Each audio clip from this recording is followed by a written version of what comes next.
Muitos há que fogem de visualizar a ira de Deus, como se fossem intimados a ver alguma nódoa no caráter divino ou algum defeito no governo divino. Mas o que dizem as Escrituras? Quando a procuramos nelas, vemos que Deus não faz tentativa alguma para ocultar a realidade da sua ira. Ele não se envergonha de dar a conhecer que a vingança e a cólera lhe pertencem. Eis o seu desafio. Vede agora que eu sou, e mais nenhum Deus comigo. Eu mato e eu faço viver, eu firo e eu saro, e ninguém há que escape da minha mão. Porque levantarei a minha mão aos céus e direi: eu vivo para sempre. Se eu afiar a minha espada reluzente e travar do juízo a minha mão, farei tornar a minha vingança sobre os meus adversários e recompensarei aos meus aborrecedores.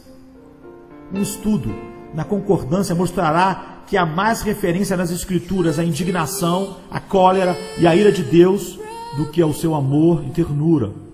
Porque Deus é santo, Ele odeia todo pecado, e porque Ele odeia todo pecado, a sua ira inflama-se contra o pecador, como diz o Salmo 7, versículo 11. Pois bem, a ira de Deus é uma perfeição divina, tanto quanto é a sua fidelidade, o seu poder ou a sua misericórdia. E só pode ser assim, pois não há mácula alguma, nem o mais ligeiro defeito no caráter de Deus. Porém, haveria, se nele não houvesse ira. A indiferença para com o pecado é uma nódoa moral, e aquele que não o odeia é um leproso moral. Como poderia aquele que é a soma de todas as excelências olhar com igual satisfação para a virtude e para o vício, para a sabedoria e para a estultícia? Como poderia aquele que é infinitamente santo ficar indiferente ao pecado e negar-se a manifestar a sua severidade sobre ele?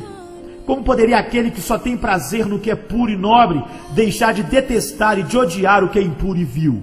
A própria natureza de Deus faz do inferno uma necessidade tão real, um requisito tão imperativo e eterno como o céu é. Não somente não há imperfeição nenhuma em Deus, mas também não há nele perfeição que seja menos perfeita do que a outra. A ira de Deus é a sua eterna ojeriza por toda injustiça, é o desprazer e a indignação da divina equidade contra o mal, é a santidade de Deus posta em ação contra o pecado, é a causa motora daquela sentença justa que ele lavra sobre os malfeitores. Deus está irado contra o pecado, porque este é rebelião contra a sua autoridade, um ultraje à sua soberania inviolável. Os insurgentes contra o governo de Deus saberão um dia que Deus é o Senhor. Serão levados a sentir quão grandiosa é aquela majestade que eles desprezaram, e como é terrível aquela ira de que foram ameaçados e a que não deram a mínima importância. Não que a ira de Deus seja uma retaliação maldosa e mal intencionada, infligindo agravo só pelo prazer de infligi-lo, ou devolver a ofensa recebida, não. Embora seja verdade que Deus vindicará o domínio como governador do universo, ele não será revanchista. Evidencia que a ira divina é uma das perfeições de Deus, não somente pelas considerações acima apresentadas, mas também fica estabelecido claramente pelas declarações expressas de sua palavra, porque do céu se manifesta a ira de Deus. Manifestou-se quando foi pronunciada a primeira sentença de morte, quando a terra foi amaldiçoada e o homem foi expulso do paraíso terrestre, e depois mediante a castigos exemplares, como o dilúvio e a destruição das cidades da planície com fogo do céu, mas especialmente pelo reinado da morte no mundo inteiro. Foi proclamada na maldição da lei para cada transgressão e foi imposta na instituição do sacrifício.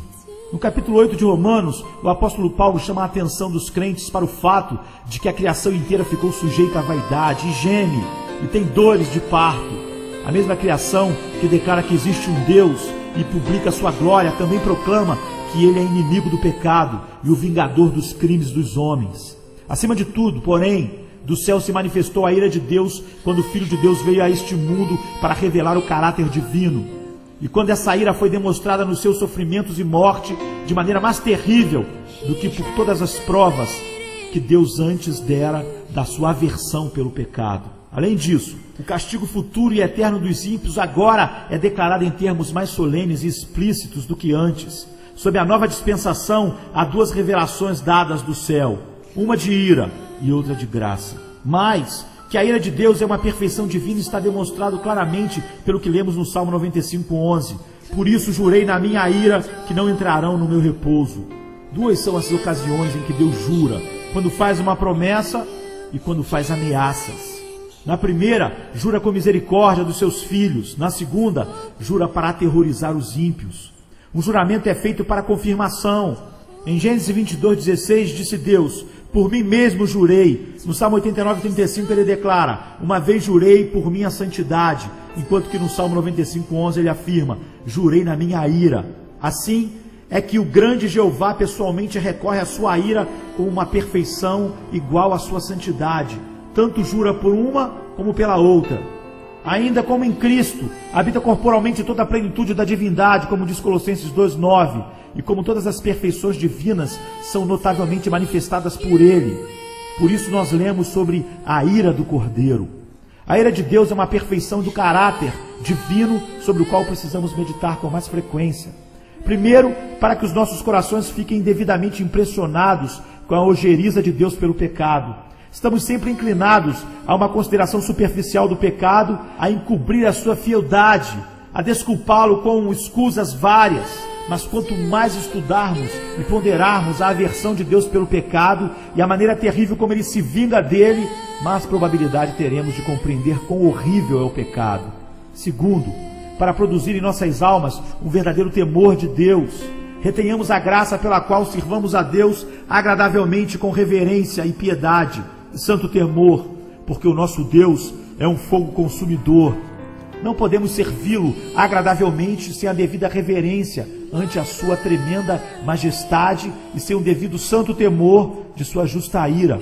E promoveremos melhor estas coisas dizendo frequentemente à memória o fato de que o nosso Deus é um fogo consumidor. Terceiro, para induzir as nossas almas a fervoroso louvor a Deus por ter nos livrado do dia da ira futura.